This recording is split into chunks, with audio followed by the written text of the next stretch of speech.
Welcome to another video from Avenue X looking at Chinese drama land in the past week. On Friday, China Central Television has held an event. So they showed a lot of dramas that they are aiming at airing during 2026. Because that's a long list, like many web platforms would do multiple times during the year. I will mention a couple of them I think most people are looking forward to, and then since they release new materials, I'll put some of the materials on. I'll talk about this whole group of dramas at the end of this video. First, let's talk about stuff as usual. Things got scheduled with a clear date and other stages of production. First, a confirmed drama has just released its airing date, and it's the long-awaited second season of Imperial Coroner, 御赐小仵作. Even though they finished making this drama quite a while ago, it didn't get scheduled until 2026, but finally it's coming out on 15th. It still is the original cast. Everybody looked better than what they looked in the first drama because they've got more money. So in a few days we'll find out whether the second one is also well done, and I really hope so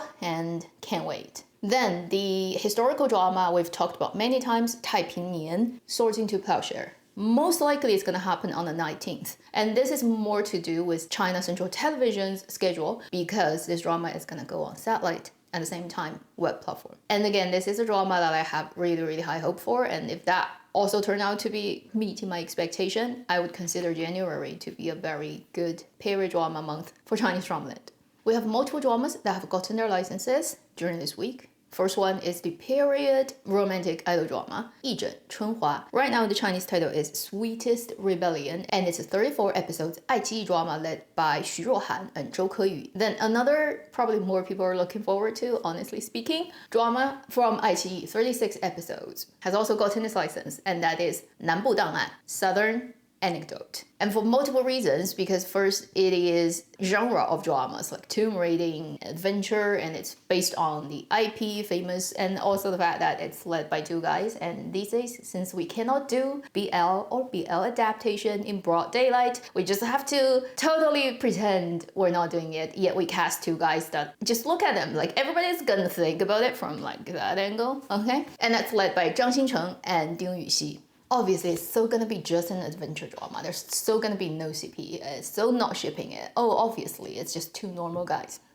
Yeah. Before it even airs, like I can already sense people's high anticipation. And this one also can happen anytime. Although anytime can be January or December of 2026. Let's sit tight and see when this one will show. Another very short drama, I think it's around 14 or 12 episodes because the number keeps changing here and there. I'm not quite sure exactly when it airs how long it's going to be, but it's an iQIYI drama, crime suspense drama that has also gotten its license. And it's really funny because initially, when this drama first promoted, it's called 无罪之身, which means the body that is free of crime. And more specifically, it means somebody who's not guilty. And this drama led by Wei Daxun, Sun Qian, Gao Zhiting, and its English title originally is a sinless person. Not think about it in English and religious term, just basically saying somebody who's not guilty. The drama has now passed censorship and has gotten its license, and they changed the title to 有罪之身, which is somebody who is guilty. So 有 is having committed crime. 无罪 is not having committed crime. So now what do?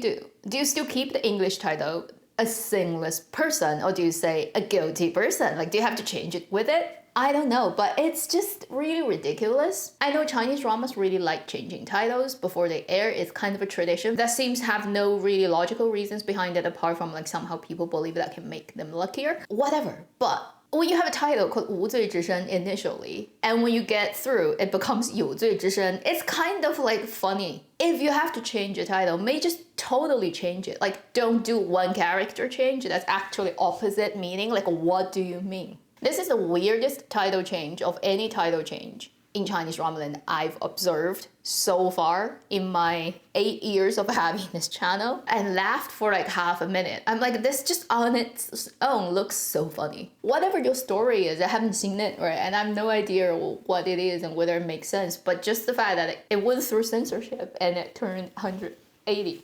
In itself, it sounds like a huge political satire, but anyway.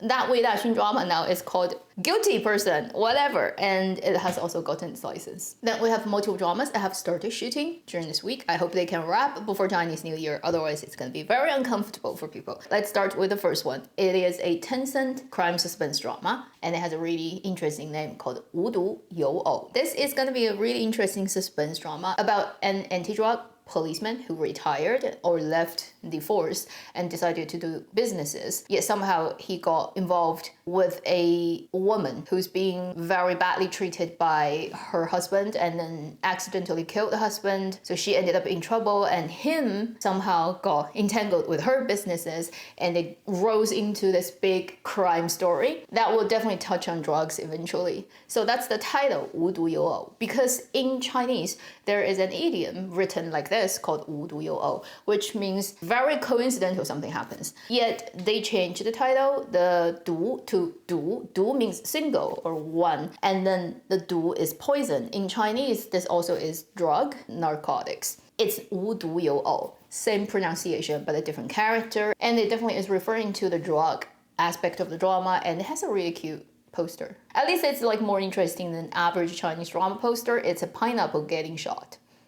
And another more interesting thing about this project is it is led by Xu Zheng and Ren Suxi. First, Ren Suxi is a great actor, and I don't think there's any argument in that. But Xu Zheng, I can't remember when was the last time he was in a drama, because ever since he got famous, he kind of exclusively moved to filmmaking. And now he's like mostly working as a director, occasionally guest starring his own movies. So for him to be the lead actor of a drama instead of a movie is kind of like, really, that can happen still? At the end of the day, it still is dependent upon whether the story is good. Then we have a looking like a Mango Television comfort zone, and kind of like, since we signed you up, let's just do 10 of those dramas. Another new contemporary drama, 30 episodes, that has started shooting, called 黎明前他会归来, literally means before dawn, he's gonna come back. English title is The Warmth in the Dark, and it's gonna be led by Bi Wenjun and Zhang Miaoyi. Then we have a new drama that has just started shooting, period idol drama, based on real historical time, but obviously fictional characters. It's called Yao Yao You Qi. I don't think it has official English title yet. And this is an iQIYI pair drama that will be led by Bao Zhang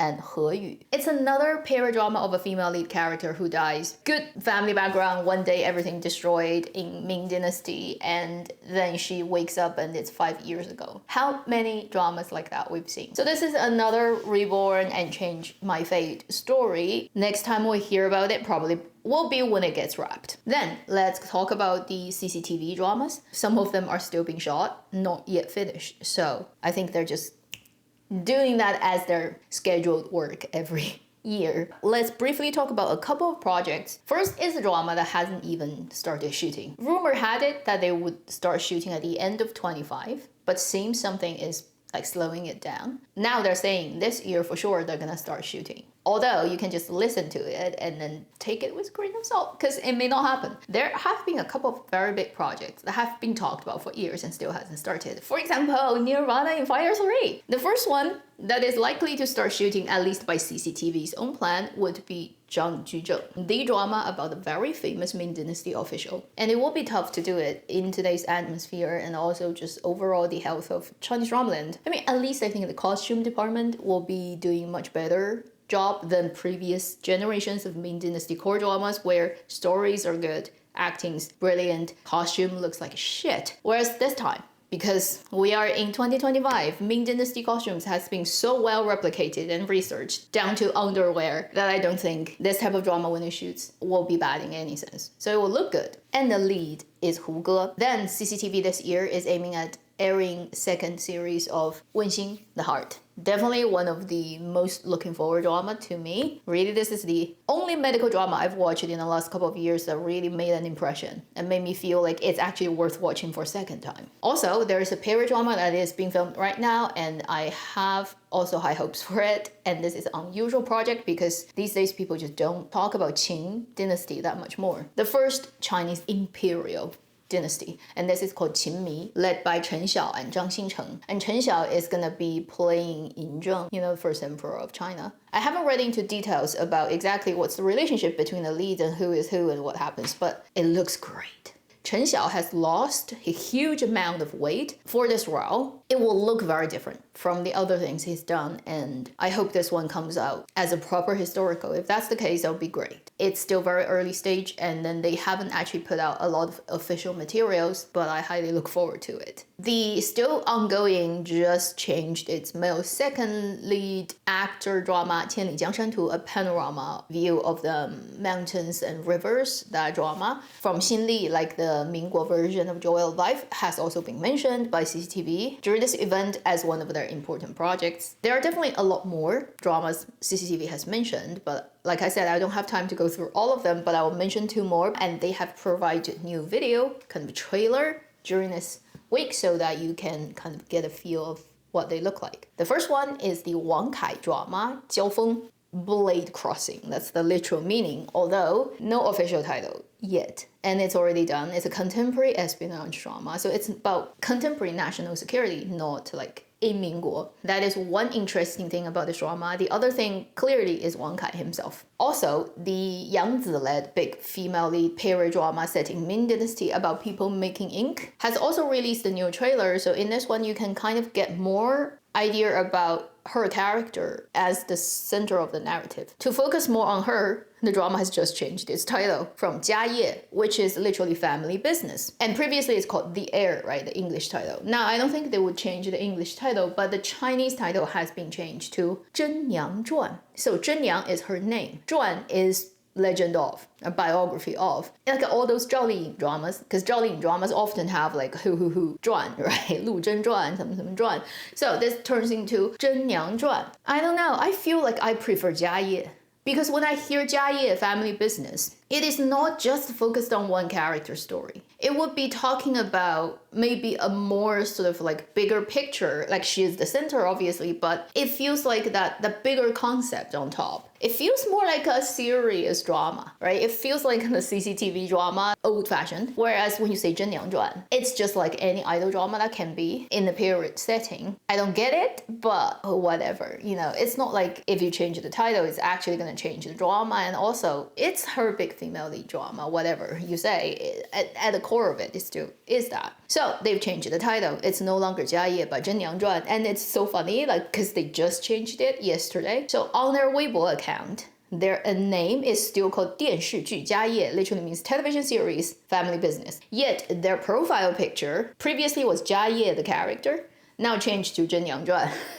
And I think it has something to do with when you have an official account, you actually get censored by Weibo. When you apply, they have to see your documents, right? To say, okay, you are the official channel of this drama. It's not somebody making it up. Now you have to change it. You have to actually not just change it on the back end and automatically it happens. You have to actually tell Weibo, we're changing the drama title. And once they see through that process, they change your title for you. And yesterday, it was just at the time when they changed the drama title, their Weibo account is still not changed. So you have the 2 titles juxtaposition on their official social media promotional stuff, and it's just funny.